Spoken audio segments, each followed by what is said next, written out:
Ô Cláudio Rezende, tá mais tranquilo pro lado do Galo, né? Vamos trazer detalhes do Atlético neste sábado aqui na turma do Bate-Bola. Um abraço, boa noite, Cláudio. Boa noite, Cirilo, boa noite, Edu. Quando fala em Daronco, o torcedor do Galo fica Nossa com a espinha, né? Já tem aquele frio na espinha. E o Atlético tem um sábado aí tranquilo, já teve atividade pela manhã. E os jogadores foram liberados, viu? Não teríamos treinamento neste domingo de carnaval, a turma vai poder curtir um pouquinho a folia aí, se quiser, né? No domingão, porque na segunda cedo já tem reapresentação para segunda e terça-feira os treinamentos. O Galo para uma semana de decisões. Primeiro tem Copa do Brasil, quarta-feira de cinzas tem jogo do Galo, hein? Quem tá aí no carnaval não pode se esquecer. Tem o Galo com o Manaus. Jogo da segunda fase, é jogo único, assim como foi aquele do Tocantinópolis, né? Mas agora o Galo joga em casa, joga no Mineirão, quarta-feira de cinza, 7h30 da noite. Quem vencer avança, empate leva a decisão para os pênaltis. E a premiação é boa, né? R$2.315.000 para quem avançar para a terceira fase. Aí o Galo avançando, ele vai chegar junto, né? Com as equipes que estão disputando Libertadores, com os principais clubes do país também nesta Copa do Brasil. Ô Cirilo, o Atlético tem ainda uma dúvida do camisa 10 para esse jogo, né? O Gustavo Scarpa com uma entorse no tornozelo, hoje ele não foi a campo, fez fisioterapia, logicamente que ele vai continuar o tratamento aí, o Hulk também. O Hulk, para esse jogo de quarta-feira, o prazo é muito curto, né? Para que ele possa jogar.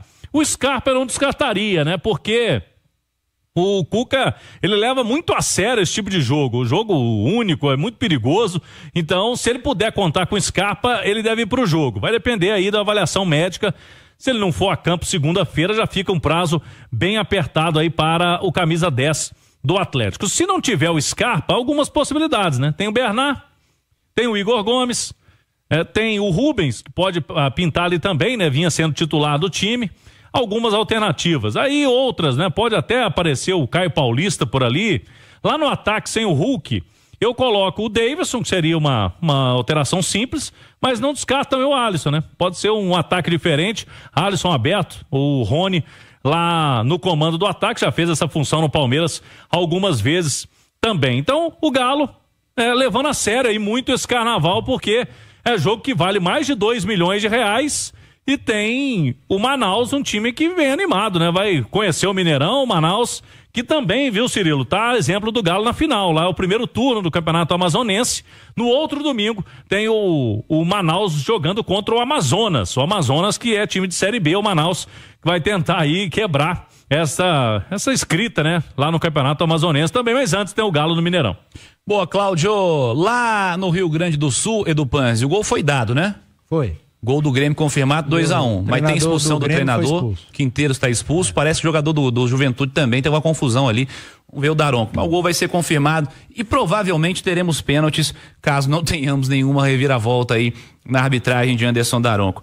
Mas, ô Edu, pensando aí no meio de semana, uma preocupação física nesse momento com o Scarpa e com o Hulk, por conta aí das lesões que tiveram. O Scarpa até é algo menos preocupante. O Hulk teve uma lesão já oficializada pelo clube anteriormente. Assim, é um momento inicial da temporada ainda, né? Não tem motivo para forçar ninguém, né, Edu? Não tem motivo para forçar. Eu até, pelo que a gente viu, até acho que o Scarpa deve ir pro jogo. O restante do elenco tá ok, a exceção do Hulk, né? Então não vai forçar o Hulk, isso é fato, isso é óbvio, não faz o menor sentido. Agora, são jogos importantes, né? Ainda que o Galo seja muito favorito em todos eles, e pelo que a gente conhece do Cuca, é força máxima em todos. Pelo menos nesses dois, contra o Manaus no meio de semana, o primeiro jogo contra o América, decisão de campeonato estadual. A gente sabe da importância do estadual para principalmente para quem perde, né? Que a cobrança é enorme, para quem ganha geralmente não faz mais que obrigação. Mas é o que você falou, na ausência do Hulk, eu acho que não tem muito mistério. Na ausência do Scarpa, o Cuca já vai ter que quebrar um pouco mais a cabeça. Mas você tem aí o Rubens, que pode entrar pelo lado esquerdo, você traz o Coelho para uma posição de meia-direita, você pode optar por jogar com mais um centroavante. Então, opções o Cuca tem. Hoje o Atlético tem um elenco mais equilibrado, hoje o treinador olha para o banco, ele vê possibilidades de acrescentar, de mudar o jogo. O elenco oferece isso ao Cuca e cabe a ele aproveitar e utilizar da maneira mais inteligente. Mas eu acho que de ausência mesmo só vai ter o Hulk. Com ou sem o Hulk, o Atlético tem a enorme responsabilidade de se classificar com tranquilidade contra o Manaus, né? Tem a responsabilidade de se classificar contra o Manaus, muito grande, maior do que a responsabilidade de vencer o América na final do Mineiro, mas também tem a responsabilidade de ser o time com controle, de ser o melhor no jogo contra o América. Eu não falo em obrigação, porque a gente está falando de futebol, mas a responsabilidade de ser melhor, de ser superior nos jogos, é do Atlético. Você que tá pelo YouTube pode participar também, deixa aquele like aí, já clica no joinha, deixa a curtida. Turma ganhou folga nesse domingo, né, Cláudio? Sim. Um período aí, um espaço grande, né, sem jogos, mas a partir de agora, uma sequência maior de partidas, Cláudio. Porque o que acontece? Inicialmente não teria folga nenhuma, mas o Cuca analisou, é melhor liberar os jogadores, né? Treinaram hoje pela manhã, tem um dia pelo menos de folga para curtir a família aí no Carnaval.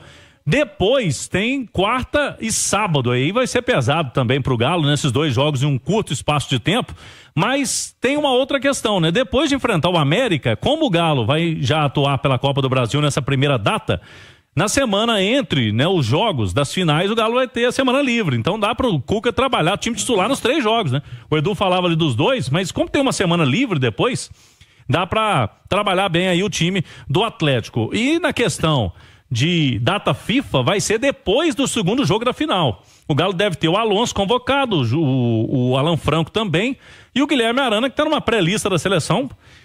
Tinha sempre o Vargas, né? Agora o Galo não tem o seu outro jogador. Normalmente eram esses que iam para seleções. E não deve fugir muito dessa primeira data aí. Vai ser depois do Mineiro, entre o Mineiro, a primeira rodada da Copa do Campeonato Brasileiro. Dias 20 e 25, os jogos aí de março, né? Os duelos aí, primeiros duelos de eliminatórias nessa temporada. A gente está falando aí das equipes que foram eliminadas em campeonato estadual, que estão fazendo uma pré-temporada e tal.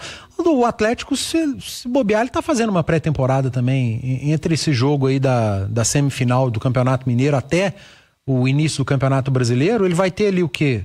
4 jogos oficiais? São 4 jogos. Copa do Brasil, 2 do Mineiro. E Sul-Americana não? Não, Sul-Americana só abriu, começo de abril. Ele vai ter 3 jogos, cara. A gente está falando de clubes eliminados com 35 dias de trabalho e buscando ali 2 amistosos. O Atlético vai ter 35 dias de trabalho com treino, folgas, recuperação de jogador e 3 jogos, que são os jogos oficiais, final de campeonato, jogo de Copa do Brasil, mas não deixa de ser uma pré-temporada também. Você não tenha dúvida que lá na cidade do Galo o Cuca está aproveitando como uma extensão da pré-temporada nesse prazo aí de poucos jogos e muito trabalho. Se faz bem as equipes que foram eliminadas, para o Atlético que continua nas competições, é melhor ainda, porque ele tem a chance de bater campeão, de se classificar e tá tendo o mesmo período de treino que essas equipes. Ô Cláudio, o zagueiro vem ou não vem? A tendência é que venha, viu, Cirilo? Avançou o Atlético aí com o zagueiro Vitor Hugo, que a Itatiaia já vinha trazendo durante a semana. Jogador que já atuou com o Cuca no Palmeiras, está hoje bem encostado no Bahia, não vem sendo utilizado por lá. E o molde, né, da contratação vai ser um empréstimo até o fim deste ano. O Galo agora não tem tanta pressa, Cirilo, por quê? A janela fechou ontem, a janela de transferências do futebol brasileiro. Mas tem agora uma janela de exceção, que eles chamam, de jogadores que atuaram nos campeonatos estaduais. E ela vai funcionar dos dias 10 de março a 11 de abril. Então, tem aí alguns dias, né, para o jogador chegar. É um zagueiro canhoto, bom no jogo aéreo e chega para ser uma alternativa ao Júnior Alonso. O Júnior Alonso sempre está na seleção e até foi um boato aí que ele poderia sair, né? O torcedor estava preocupado, não vai sair o Alonso nesse momento, mas o Vitor Hugo chega aí para ser uma opção para ele. A negociação deve avançar logo depois do Carnaval, viu, Cirilo? E ele deve ser anunciado também, assim como o Galo já teve o Ivan Roman, que já está treinando, esse está no bid.